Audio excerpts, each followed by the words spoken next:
Hello students, तो अब हम पढ़ने जा रहे हैं accounting concepts.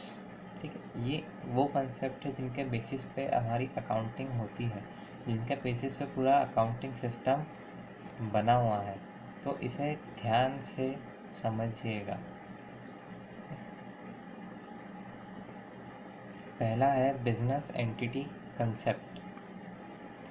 Business entity concept, entity का मतलब होता है बिजनेस का ओनर, और ये बिजनेस और एंटिटी यानी बिजनेस और ओनर का कंसेप्ट। ये कंसेप्ट ये कहता है कि जो अकाउंटिंग में बिजनेस अलग है और ओनर अलग है, तो जो भी आप अकाउंटिंग करो बिजनेस और ओनर की अलग अलग करो। जैसे कि ओनर अगर कुछ पैसा लगा रहा है तो हमने देखा था कि उसे हम लाइबिलिटी में लिखते हैं, तो बिजनेस की लाइबिलिटी होती है। जैसे ओनर अगर पैसे लगा रहा है तो ओनर को पैसे वापस भी करना है, वैसे ही अगर ओनर बिजनेस से पैसे निकाल रहा है तो उसे वापस लगाना भी है।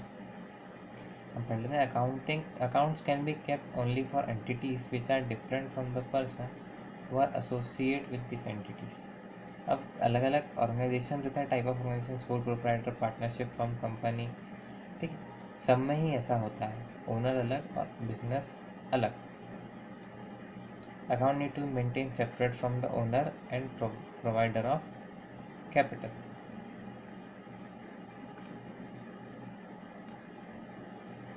ये कुछ एग्जाम्पल है अलग अलग स्कूल प्रोप्राइटर और ये उसके टाइप ऑफ ऑर्गेनाइजेशन, और ये कुछ एग्जाम्पल है लिखे हुए उसके। ये नेक्स्ट है अकाउंटिंग कंसेप्ट। यहाँ पे आता है second money measurement concept. Money measurement concept ये बोलता है कि जो भी आपके साथ ट्रांजैक्शन हो रहे हैं उसका कुछ मनी मेजर होना चाहिए। Record should be made only of that information which can be express in monetary term. Recording सिर्फ हमें उसकी करनी है जिसे हम सिर्फ मॉनेटरी टर्म में लिख सकें। तो यहाँ कुछ एग्जांपल है। So proprietor had 40 tables and chair, this can not be record unless the value of furniture is known as monetary term. तो वो बता रहा है कि अगर आपके पास इतना सब 40 टेबल और चेयर है, तो अगर आपको इसे अकाउंटिंग में लिखना है तो आप तभी लिख पाओगे जब आपके पास इसकी वैल्यू हो।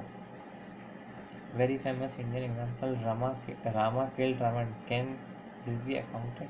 अब आपको पूछ रहा है कि ये भी एक इवेंट है, राम ने रावण को मारा, पर यहाँ पे कुछ मॉनेटरी वैल्यू नहीं है, तो ये अकाउंटिंग इसकी नहीं कर सकते हैं। My wife love me so much, ये भी नहीं हो सकता है क्योंकि यहाँ भी कुछ मॉनेटरी टर्म नहीं है। जहाँ पे लव एंड अफेक्शन होता है वहाँ पे मॉनेटरी वैल्यू नहीं आती है, तो वो सब चीज़ें हम रिकॉर्ड नहीं करते हैं। हम मॉनेटरी वैल्यू वाली चीज़ें ही रिकॉर्ड करते हैं। जैसे कि यहाँ पे लिखा है Shiva started is software consulting business with his own property.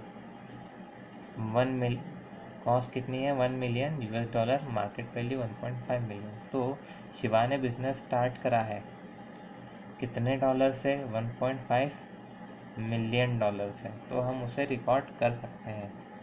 यहाँ पे हमने रिकॉर्ड करा लाइबिलिटी, और यहाँ पे हमने रिकॉर्ड करा उसने 1,53,000 से क्या खरीदा? बिजनेस की बिल्डिंग और फर्नीचर खरीदे। ये हमने रिकॉर्ड करा लाइबिलिटी में शिवा कैपिटल 1,53,000, और यहाँ पर सेट में लिखा बिल्डिंग एंड फर्नीचर 150 एंड 30,000। अब यहाँ आप देख रहे लाइबिलिटी और असेट अलग अलग दिए और दोनों बराबर है। इसका भी एक कंसेप्ट है तो हम आगे देखेंगे। ये आ गया dual aspect concept. Dual aspect concept ये बोलता है कि जब भी आपका कुछ ट्रांजैक्शन होगा उसके दो अफेक्ट आएंगे, और हर अफेक्ट कुछ ऐसा रहेगा जिससे आप ये इक्वेशन बना पाओगे। ये इक्वेशन है assets equal to liability plus owner equity यानी कि कैपिटल। कोई भी ट्रांजैक्शन होगा हर बार ये वाली इक्वेशन पूरी होगी। जैसे कि हम देखते हैं प्रीवियस में शिवा ने कैपिटल लगाई और उस कैपिटल से क्या लिया? बिल्डिंग और फर्नीचर लिया। तो हम ये देख सकते हैं कि असेट्स इक्वल टू लाइबिलिटी और कैपिटल। लाइबिलिटी कैपिटल में खाली कैपिटल है 153 और असेट कैपिटल है 153, तो दोनों साइड यहाँ पे इक्वल है। तो हमेशा ये बात ध्यान रखना कि जब भी अकाउंटिंग करें तो हर चीज़ के दो अफेक्ट होंगे और इसी फॉर्म में रिकॉर्ड करना है उसे। ठीक है, नेक्स्ट है कॉस्ट कंसेप्ट।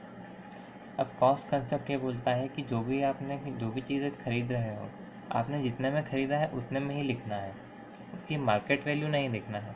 जैसे कि यहाँ पे लिखा है land purchase of ₹5 lakh will be recorded only at ₹5 lakh even through market value. अगर उसकी कम 4 लाख है या 6 लाख है तो वो नहीं लिखना है, हमें क्या लिखना है, सिर्फ जितने में ख़रीदा यानी 5 लाख।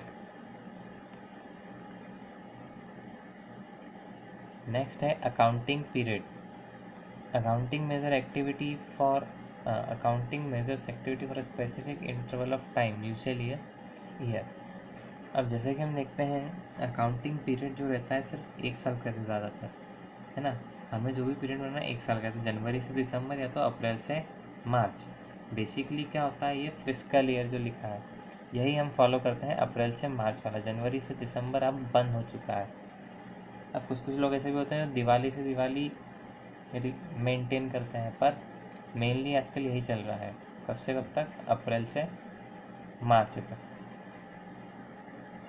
ठीक है, तो आप अभी इतना सब एक बार गो थ्रू कीजिएगा, हम फिर आगे नेक्स्ट क्लास में पढ़ेंगे।